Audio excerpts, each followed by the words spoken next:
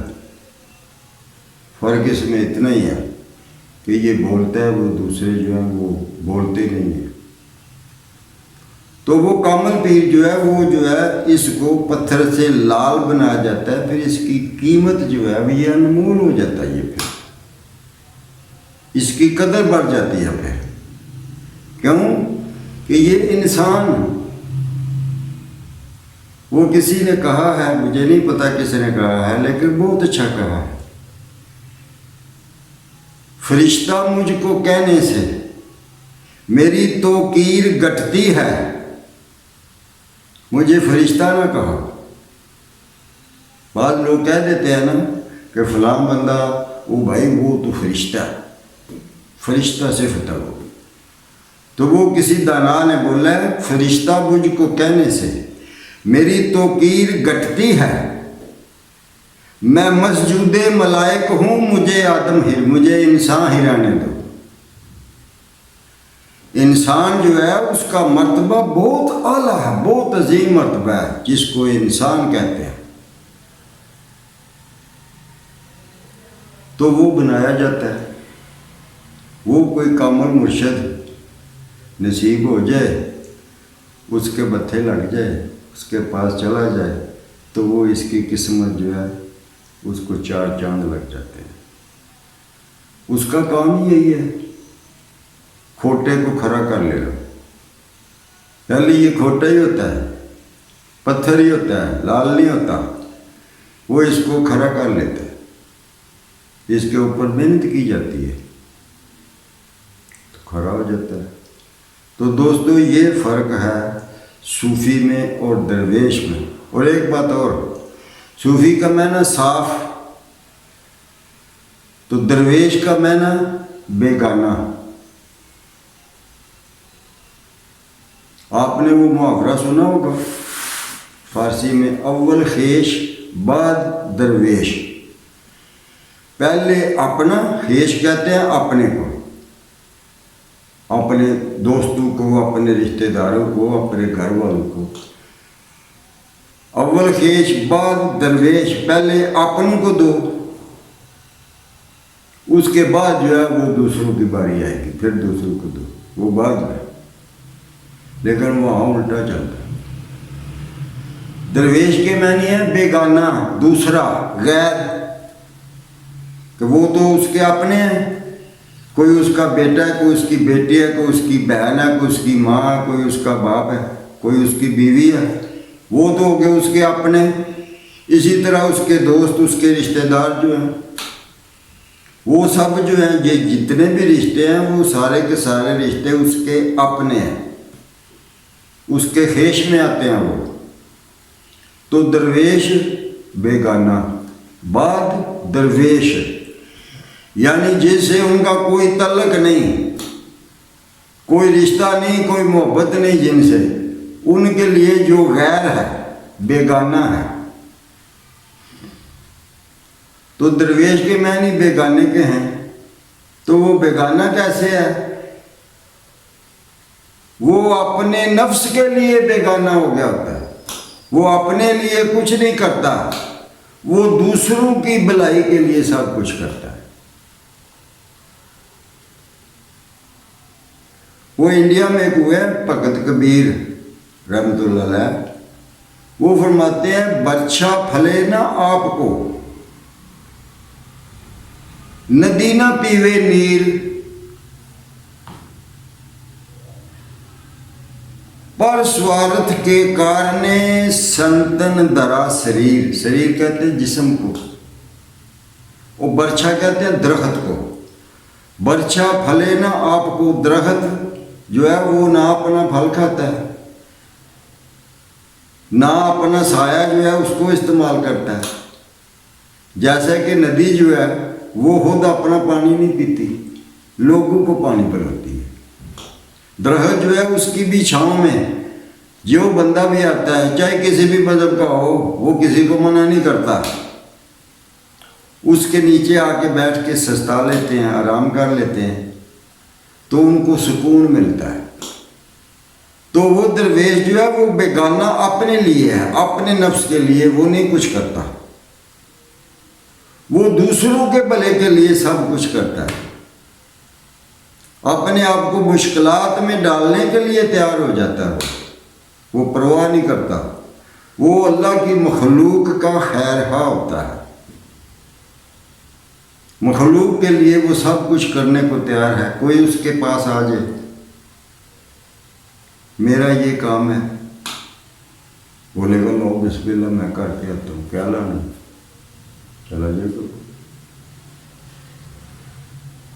وہ جو بھی مشکل اس کی حل کر سکتا ہے دوسرے بندے کی، وہ اس کو ضرور حل کرے گا، اور جو کام اللہ کے ذمے جو اللہ نے کرنا ہے تو اس کے لیے وہ ہاتھ اٹھا دیتا ہے کہ یا اللہ یہ تیرا کام ہے، یہ تو کر سکتا ہے، یہ تو ہی کر۔ یہ ہوتا ہے درویش۔ اور صوفی کا جیسے میں نے بتایا ہے کہ جو صاف ہو جاتا ہے اس کو صوفی زبان عام میں جو درویش ہیں، بڑے بڑے درویش، نامور درویش ہیں، ان کو بھی صوفیہ اکرام میں شامل کر دیا جاتا ہے، ان کو بھی کہہ دیا جاتا ہے۔ تو میں اس لیے آج صوفی اور درویش جو ہے ان کے درمیان جو فرق ہے وہ بتانے کی آپ لوگوں کو کوشش کی ہے۔ اللہ سے دعا ہے کہ جو میں بات کرتا ہوں اس کو آپ توجہ سے سنیں، غور سے سنیں، تاکہ اس میں آپ کا فائدہ ہو۔ میں اپنے فائدے کے لیے کچھ نہیں کرتا، میں آپ لوگوں کے فائدے کے لیے، کہ اگر ایک بھی انسان میری وجہ سے، مجھ سے سن کر اگر وہ راہ راست پر آ گیا تو میں نے بہت کچھ اللہ سے کمایا، میرا سودا جو ہے وہ اس رب کے ساتھ ہے، کسی بندے کے ساتھ نہیں۔ تو یہ آپ لوگوں کی بھلائی کے لیے کرتا ہوں اور دعا بھی کرتا ہوں کہ آپ کی سمجھ میں جو ہے یہ باتیں جو میں بڑی باریک باتیں کرتا ہوں وہ آپ لوگوں کی سمجھ میں آ جائے۔ اللہ تعالیٰ جو ہے ان کو سمجھنے کی آپ لوگوں کو توفیق عطا فرمائے۔ السلام علیکم ورحمۃ اللہ وبرکاتہ۔